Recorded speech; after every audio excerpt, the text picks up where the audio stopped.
നമുക്ക് മൂന്നാമത്തെ സാധ്യത കെ സുധാകരൻ കണ്ണൂരിൽ മത്സരിക്കുന്നില്ല. സുധാകരൻ ഹൈക്കമാൻഡിനെയൊക്കെ മത്സരിക്കുമെന്ന് അറിയിച്ചു എങ്കിൽ പോലും അദ്ദേഹത്തിന് KPC അധ്യക്ഷനാണ്. ഈ പറഞ്ഞതുപോലെ ഒരു വലിയ മത്സരം കാഴ്ചവെക്കാനുള്ള അദ്ദേഹത്തിൻ്റെ കപ്പാസിറ്റി ഇപ്പോൾ എത്രത്തോളം ഉണ്ട് എന്നുള്ളത് നമ്മൾ കണ്ടിരിക്കണം. അപ്പോൾ സുധാകരൻ ഇല്ല എങ്കിലുള്ള സാധ്യത കണ്ണൂരിൽ ഒരു മുസ്ലിം സ്ഥാനാർത്ഥിയെ മത്സരിപ്പിക്കുക എന്നുള്ളതാണ്. അവിടെ ജയരാജനാണ് എതിരാളി. അവിടെ ആ ഒരു വലിയ മത്സരം കാഴ്ചവെക്കാൻ ഒരു മുസ്ലിം സ്ഥാനാർത്ഥി വന്നാൽ സാധിക്കും. അതിന് പറ്റിയ പേരുകൾ കോൺഗ്രസിലുണ്ട് താനും. കെ സുധാകരനെ സംബന്ധിച്ച് കെ സുധാകരൻ തുടക്കത്തിൽ മത്സരിക്കുന്നില്ല എന്നുള്ള നിലപാടായിരുന്നു. പിന്നീട് അദ്ദേഹം മത്സരിക്കും എന്നൊരു നിലപാടിലേക്ക് വന്നു. പിന്നീട് അദ്ദേഹം വീണ്ടും മത്സരിക്കുന്നില്ല. അങ്ങനെ ഒന്ന് രണ്ട് തവണ അദ്ദേഹം നിലപാട്. എന്തായാലും ഏറ്റവും അവസാനം അദ്ദേഹത്തിന്റെ നിലപാട് ഞാൻ കണ്ണൂരിൽ മത്സരിക്കും എന്നുള്ളതാണ്. അതിനെക്കുറിച്ച് കൂടി നമ്മൾ ആലോചിക്കണം. കെ സുധാകരനെ സംബന്ധിച്ച് അദ്ദേഹത്തിന്റെ ആരോഗ്യ പ്രശ്നങ്ങളും ഒക്കെ ഉണ്ട്.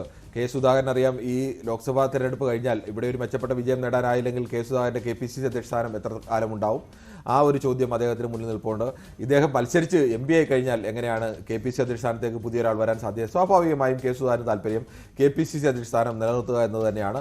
പക്ഷേ ഇപ്പോൾ കണ്ണൂരിൽ ഒരു നല്ല മത്സരത്തിന് കെ സുധാകരൻ വെച്ച പേര് ജയന്തിൻ്റെ പേരാണ്. അങ്ങനെ ഒരു ജയന്തിൻ്റെ പേരിനോട് അവിടെ നിലവിൽ അങ്ങനെ ഒരു കോൺഗ്രസിൻ്റെ മറ്റ് നേതാക്കൾക്കോ അല്ലെങ്കിൽ പ്രധാനപ്പെട്ട നേതാക്കൾക്കോ അത്തരമൊരു യോജിപ്പിലേക്ക് എത്തിയിട്ടില്ല. അങ്ങനെയാണെങ്കിൽ താൻ തന്നെ മത്സരിക്കാം എന്നുള്ള നിലപാടിൽ നിൽക്കുകയാണ് കെ സുധാകരൻ. പക്ഷേ അതൊക്കെ തീരുമാനത്തിന് ചിലപ്പോൾ മാറ്റം വരാൻ സാധ്യതയുണ്ട്. അങ്ങനെ കെ സുധാകരൻ ഇല്ലാത്ത ഒരു സാഹചര്യമാണ് കണ്ണൂരിൽ വരുന്നതെങ്കിൽ സ്വാഭാവികമായും കണ്ണൂരിൽ VP അബ്ദുൾ റഷീദിൻ്റെ പേരും T സിദ്ദിഖിൻ്റെ പേരും തന്നെയാണ് പ്രാധാന്യത്തോടു കൂടി വരിക. VP അബ്ദുൾ റഷീദ് KC വേണുഗോപാൽ ആലപ്പുഴ മത്സരിക്കുന്നു. അങ്ങനെയാണെങ്കിൽ ഒരു മുസ്ലിം പ്രാതിനിധ്യം നൽകാൻ കഴിയുന്ന ഏക മണ്ഡലം കണ്ണൂർ മാത്രമാണ്. അപ്പോൾ കണ്ണൂരിൽ ഒരു മുസ്ലിമിന് പ്രാതിനിധ്യം കൊടുക്കുക എന്നുള്ളതാണ്. അത് VP അബ്ദുൾ റഷീദിൻ്റെ പേരാണ് യൂത്ത് കോൺഗ്രസ് മുന്നോട്ട് വെച്ചേക്കുന്ന പേര്. യൂത്ത് കോൺഗ്രസിൽ നിന്ന് ഒന്നോ രണ്ടോ പേർക്ക് അവസരം കൊടുക്കണം. അത് ഒരാൾക്കെങ്കിലും അവസരം കൊടുക്കണം. എല്ലാ തവണയും അങ്ങനെ അവസരം കൊടുക്കാറുണ്ട്. നേരത്തെ ഈ ഡീൻ കുര്യാക്കോസ് ഒക്കെ മത്സരിച്ചതാലും നേരത്തെ T സിദ്ദിഖ് മത്സരിച്ചാലും എല്ലാം അവർക്ക് അത്തരത്തിൽ എല്ലാ കാലത്തും അവസരം കൊടുത്തിരുന്നു. ഇത്തവണ അങ്ങനെ അവസരം കൊടുക്കാൻ കഴിയുന്നില്ല. അങ്ങനെയാണെങ്കിൽ VP അബ്ദുൾ റഷീദിന് അവസരം കൊടുക്കുക എന്നൊരു നിലപാട് കോൺഗ്രസിൻ്റെ ഒരു വിഭാഗം നേതാക്കൾക്കെങ്കിലും ഉണ്ട്. പക്ഷേ അത് കെ സുധാകരൻ മത്സരിക്കണോ വേണ്ടയോ എന്ന കാര്യത്തിൽ അവസാന തീരുമാനം എടുക്കുന്നതിനെ ആശ്രയിച്ചായിരിക്കും പ്രധാനമായും വരിക. അവിടെയും T സിദ്ദിഖിൻ്റെ പേര് പ്രാധാന്യത്തോടു കൂടി തന്നെ പരിഗണിക്കുന്നുണ്ട്. പക്ഷേ സിദ്ദിഖിൻ്റെ നിലപാട്, സിദ്ദിഖ് ഇപ്പോൾ അങ്ങനെ ഒരു ലോക്സഭാ തെരഞ്ഞെടുപ്പിലേക്ക് പോകാൻ അദ്ദേഹം വ്യക്തിപരമായി താല്പര്യം കാണിക്കുന്നില്ല എന്നുള്ള വിഷയമുണ്ട്. പക്ഷേ അവിടെയും നമുക്ക് നേരത്തെ പറഞ്ഞത് തന്നെ പറയേണ്ടി വരും. ഇതെല്ലാം അന്തിമ സമയത്ത് പലപ്പോഴും തീരുമാനങ്ങൾ എടുക്കുമ്പോൾ ആ തീരുമാനങ്ങൾക്കൊക്കെ ഒപ്പം നിൽക്കേണ്ട ഒരു അവസ്ഥ കൂടി സുധാകരനില്ല എന്ന് വിചാരിക്കുക. കണ്ണൂരിലൊരു മുസ്ലിം സ്ഥാനാർത്ഥിയെ പ്ലേസ് ചെയ്യുന്നു എന്ന് വിചാരിക്കുക. അപ്പോൾ ആലപ്പുഴയിൽ എന്തെങ്കിലും അത്തരത്തിലുള്ള മാറ്റങ്ങൾക്കുള്ള സാധ്യതകളുണ്ടോ? KC വേണുഗോപാൽ ഇല്ലെങ്കിൽ പിന്നെ ഒരു മുസ്ലിം സ്ഥാനാർത്ഥി അല്ലെങ്കിൽ പിന്നെ ഒരു സാധ്യത നേരത്തെ രാഹുൽ മാങ്കൂട്ടത്തിന്റെ പേരാണ് കേട്ടത്. ശക്തനായ രഞ്ജിത്ത്, അവിടെ നമ്മൾ അങ്ങനെ ഒരു പേരിടാൻ തന്നെ പ്രധാനപ്പെട്ട ഒരു വിഷയം. കോൺഗ്രസ് കണ്ണൂരിൽ ഇല്ല എന്ന്, കണ്ണൂരിൽ കെ സുധാകരൻ ഇല്ല എന്ന് മത്സരിക്കുക അങ്ങനെ തീരുമാനിച്ചു കഴിഞ്ഞാൽ അവിടെ ഈ പറയുന്ന പോലെ ഒരു മുസ്ലിം കാൻഡിഡേറ്റ് വരുന്നു. രാഹുൽ ഗാന്ധി വയനാട്ടിൽ മത്സരിക്കുന്നുണ്ട്. അങ്ങനെ ഒരു സാഹചര്യമാണ് വരുന്നതെങ്കിൽ രാഹുൽ ഗാന്ധി വയനാട്ടിൽ മത്സരിക്കുമ്പോൾ KC വേണുഗോപാലിന് സ്വാഭാവികമായും ആലപ്പുഴയിൽ മത്സരിക്കാൻ നിലവിൽ പ്രയാസമുണ്ട്. അദ്ദേഹം തന്നെ നേരത്തെ നിലപാട് പ്രഖ്യാപിച്ചതാണ്. രാഹുൽ ഗാന്ധിയുടെ മത്സരത്തിന് തീരുമാനത്തിന്റെ അടിസ്ഥാനത്തിലാണ് തൻ്റെ മത്സരിക്കുന്ന തീരുമാനം എടുക്കുന്നതെന്നൊക്കെ. രാഹുൽ ഗാന്ധിയെ സംബന്ധിച്ച് കേരളത്തിൽ മത്സരിക്കുമ്പോൾ രാഹുൽ ഗാന്ധിക്ക് ഇന്ത്യയെ മുഴുവൻ ഓടി നടന്ന് പ്രചരണം നടത്തേണ്ടതുണ്ട്. കേരളത്തിലെ അദ്ദേഹത്തിന് ഏറ്റവും വിശ്വസമായ രീതിയിലേക്ക് കഴിഞ്ഞ തവണ അടക്കം പ്രചരണത്തിനെല്ലാം നേതൃത്വം കൊടുക്കുകയും മുഴുവൻ പ്രവർത്തനങ്ങൾക്ക് നേതൃത്വം കൊടുത്തത് KC വേണുഗോപാലാണ്. അപ്പോൾ അങ്ങനെയാണെങ്കിൽ KC വേണുഗോപാൽ ഈ ദേശീയ തീരുമാനത്തിന്റെ ഭാഗമായി എല്ലാ ദേശീയ നേതാക്കളും മത്സരിക്കണം എന്നുള്ള തീരുമാനത്തിന്റെ ഭാഗമായി മത്സരിക്കുമോ? അതോ ആലപ്പുഴയിൽ ഒരു ചെറുപ്പക്കാരനായ ഒരാൾ, അതും യൂത്ത് കോൺഗ്രസിൽ നൽകിയ ഒരാളാണ്, യൂത്ത് കോൺഗ്രസിൽ നൽകിയ ഒരാൾക്ക് രാഹുൽ മാങ്കൂട്ടത്തിൻ്റെ പേരിന് അവിടെ പ്രാധാന്യം നൽകാൻ സാധ്യതയുണ്ടോ? അങ്ങനെ ഒരു സാധ്യത കൂടി നമുക്ക് തള്ളിക്കളയാൻ കഴിയില്ല. മുസ്ലിം കാൻഡിഡേറ്റും വന്നു, KC വേണുഗോപാൽ അവിടെ രാഹുൽ ഗാന്ധി മത്സരിക്കുന്നു. ഇവിടെ അങ്ങനെയാണെങ്കിൽ സ്വാഭാവികമായും KC വേണുഗോപാലിനോ രാഹുൽ മാങ്കൂട്ടത്തിനോ അവസരം ലഭിക്കാനുള്ള സാധ്യത നമുക്ക് തള്ളാനാവില്ല.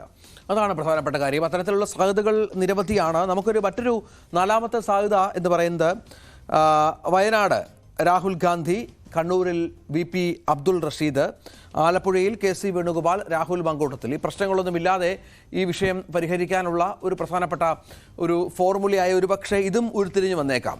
അതാവുമ്പോൾ മുസ്ലിം പ്രാതിനിധ്യമാകും, രാഹുൽ ഗാന്ധിയുടെ സാന്നിധ്യമുണ്ടാകും, KCയുടെ സാന്നിധ്യവും വളരെ പ്രധാനമാണെങ്കിൽ രാഹുൽ ആലപ്പുഴയിൽ മത്സരിച്ചേക്കാം.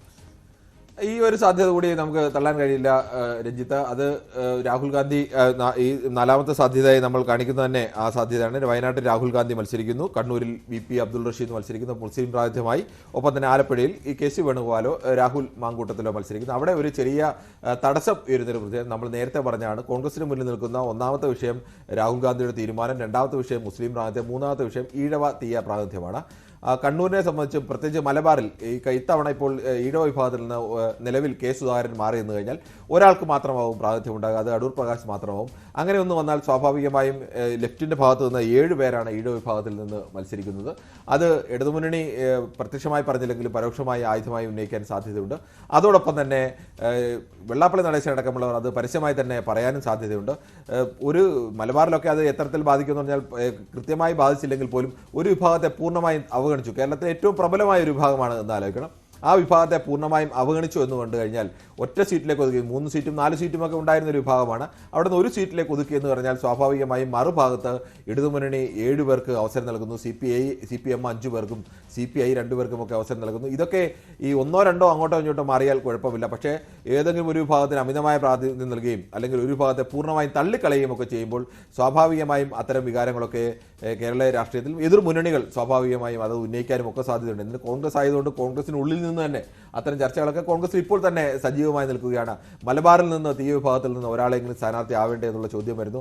അങ്ങനെ വന്നാൽ സ്വാഭാവികമായും ഈ പറയുന്നത് പോലെ കെ സുധാകരനോ അല്ലെങ്കിൽ ജയന്തിനോ മത്സരിക്കേണ്ടി വരും. അതല്ല, മലബാറിൽ നിന്ന് പ്രാതിനിധ്യം കൊടുത്തില്ലെങ്കിൽ ആലപ്പുഴയിലേക്ക് ഒരു പ്രാതിനിധ്യം കൊടുക്കാം എന്നൊക്കെ പട്ടിലേക്ക് വന്നു കഴിഞ്ഞാൽ സ്വാഭാവികമായും ചിലപ്പോൾ ആലപ്പുഴയിലും അങ്ങനെ ഒരു വിഭാഗത്തിൽ നിന്ന് ഇപ്പോൾ ലീജു ആയാലും അല്ലെങ്കിൽ അനിൽ ബോസ് ആയാലും അങ്ങനെയുള്ള ചില സ്ഥാനാർത്ഥികളിലൊക്കെ ഈ കോൺഗ്രസ് ആയതുകൊണ്ട് നമുക്ക് ഒരു പേരുകളും പൂർണ്ണമായും തള്ളിക്കളയാൻ കഴിയില്ല. ഇവരൊന്നും മത്സരിക്കാൻ ലിജു ഒന്നും മത്സരിക്കാൻ അങ്ങനെ താല്പര്യം പ്രകടിപ്പിക്കുന്ന അതല്ല, ഈ തർക്കം അല്ലെങ്കിൽ നിശ്ചയിക്കാൻ പ്രയാസമുള്ള ഈ 3 സീറ്റുകൾ ഒഴിച്ച് ബാക്കി സീറ്റുകളിലെ പ്രഖ്യാപനം നാളെയെങ്കിലും ഉണ്ടാകുമെന്നുള്ളതാണ്. കാരണം പ്രവർത്തകർ കാത്തിരിക്കുകയാണ് തെരഞ്ഞെടുപ്പ് രംഗത്ത് സജീവമാകാൻ.